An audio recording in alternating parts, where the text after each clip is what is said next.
Welcome, fellow fans of Clash Royale. Today we're talking about the over-leveling problem.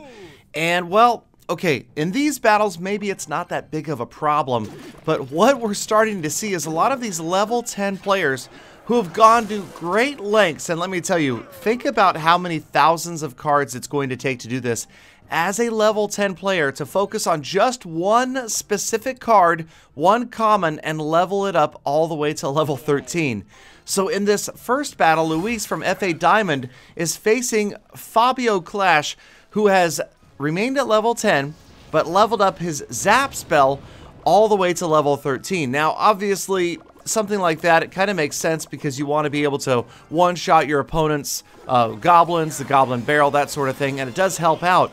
But it's so unusual to see because that is such a long road to max out one card like that and leave your player level down lower and obviously not leveling up your other cards. That is a lot of donations, maybe a lot of giant chests, and maybe this guy does have the cards to upgrade some of the other cards, he just hasn't because he prefers to stay at level 10. Now, this is something that was actually covered in the last episode of Radio Royale. If you guys remember hearing Sip and Bangs talk about this one, the idea that players are leveling these cards up, especially commons, and they were discussing a couple of different solutions that would actually prevent this. The first, where they were specifically referring to the Elite Barbarians and the Royal Giants and changing their rarity. And now, that would be pretty complicated to send one of those as a rare or an epic. It just seems like the conversion was what they had a lot of problems with.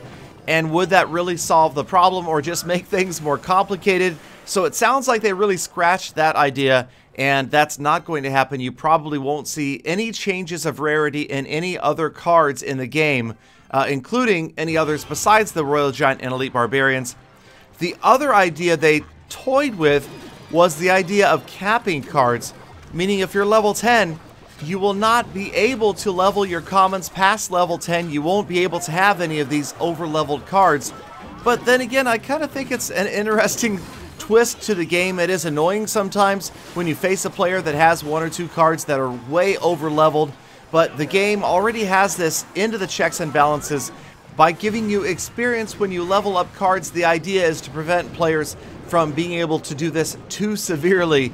If you have a favorite card and you want to over-level it and put all that focus into it, I doubt the Clash Royale team is going to stop you anytime soon. Well, probably not ever. And this episode is really kind of showing that one simple card is not going to carry you to victory here, as Luis, now he is higher level than his opponent, but he was facing the level 13 Zap, and, well, one over-leveled card does not a victory make.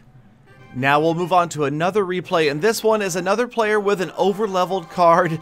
This time it's the Mortar. Now this guy has leveled his Mortar all the way up to max level, and I know there are a lot of Mortar for Life players out there. We even heard one on the Clash Royale team talking the other day. So, I mean, right there, if you've got a player on the Clash Royale team, there's the level 13 Mortar, that says he's Mortar for Life, do you think you'll ever see a nerf on the Mortar? Probably not. You know, that guy's going to be campaigning against it, so maybe they gave away a little inside information. It's always possible these guys are just a little bit biased with their own personal preference in cards. Now, a level 13 Mortar, that kind of lends itself to another big problem, because this is another card that seems like maybe, as powerful as it is, it should not have been a common. Maybe it should have been a rare or even an epic. When you really think about the potential damage output from a card like this, I don't think it's unreasonable to think that the Mortar could have been a rare or an epic card. But again, going back to what we heard, not going to happen, but could we see some new type of building structures that could be epic or legendary? I think that is definitely in the future of Clash Royale. So Big Lou facing this bad manner exchanging player here, Otsalon, and they are doing a lot of laughing at each other. But Big Lou probably already surprised, having seen that level 13 Mortar early in the match. But Big Lou with a pretty significant hit point advantage right here, despite that maxed out mortar. And of course, now he knows to expect it. You can see that Big Lou has the dirty Royal Giant of his own. And that is a mini P.E.K.K.A in the back. Otsalan dropping the crying eyes, not sure what that one's about. But we'll see what happens as the mini P.E.K.K.A goes up to meet the Executioner. There is that maxed out mortar on defense. Big Lou going to go ahead and drop his Royal Giant up in front here to try to take care of the mortar. But the Barbarian's going to make pretty quick work of that Royal Giant and take him out as well. So, you know, my opinion on this, I want to hear what you guys think down in the comments. Should it be capped? Should it be prevented? You know, the other thing is, if somebody is leveling one card up like this, you know that they are going to be super proficient at it. They were going to have a lot of practice with that specific card. And hey, if you ever happen to see a nerf to that card, it's going to be heartbreaking. It is always risky to focus on one card or even one deck, given balance changes, meta changes. You never know what is going to come to the game, and you need to be prepared. That's why ideally there is more than one deck or card that you're proficient at. For me, well, let's not get into that. But it is a good question of, if you are going to choose only one card to overlevel like that, what would it be? Obviously, a common, the easiest to do. So out of the commons, I do like the idea of leveling up your mortar so it does more damage. Obviously, it didn't work out so well for Otsalan from the Grease clan here, although he has held off Big Lou, who's a super solid player, as a level 11, but it looks like Big Lou's going to make some inroads after that left tower and finish him off eventually. So the mortar, that's a possibility. Obviously, the Royal Giant would be a good one. Elite Barbarians as well. Even after the nerf, I think they're still going to be pretty strong. But how about something like the Minion Horde?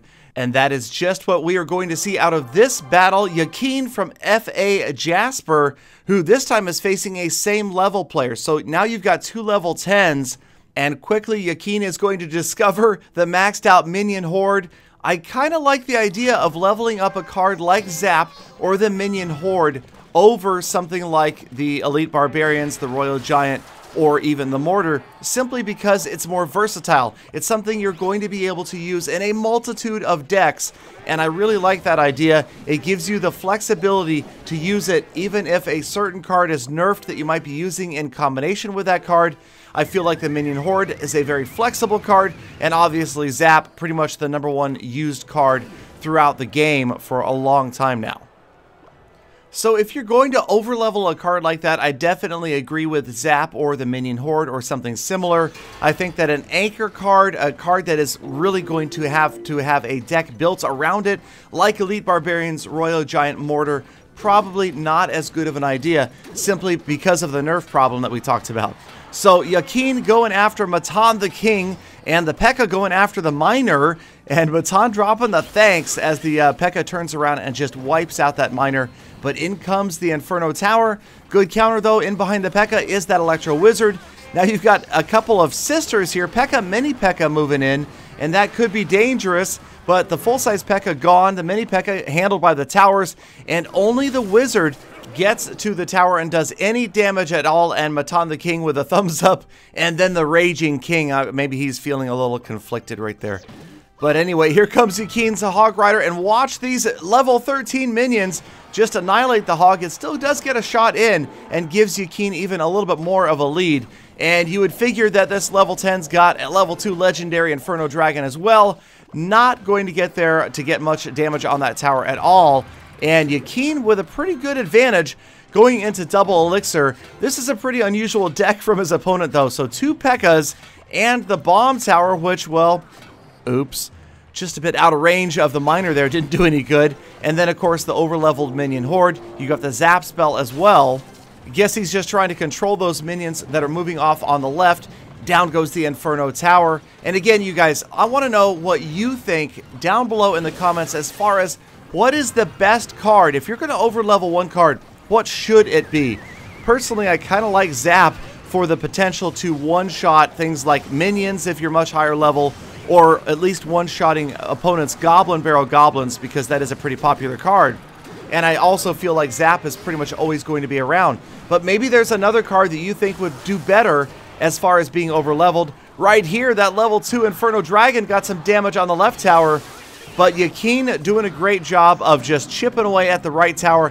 In comes the Hog Rider, and Yakin drops a tornado, which what the heck kind of tornado was that? Now, he was trying to predict a different type of counter, but instead, he ends up having the Hog Rider stay on track, ignoring the bomb tower, and now the miner finishes the job, and Yakin with the win, taking down the opponent Matan the King and his level 13 minion horde. That's going to do it, you guys, but I want to hear again what you guys think, because it's always an open discussion as it is on Beam.pro, so let me know down in the comments, or please do come by a live stream, let me know what you think. Thank you for watching. Make sure you're subscribed. I've got some big news coming very, very soon for both games. Love you guys. Have a fantastic day. See you tomorrow for more Full Attacks.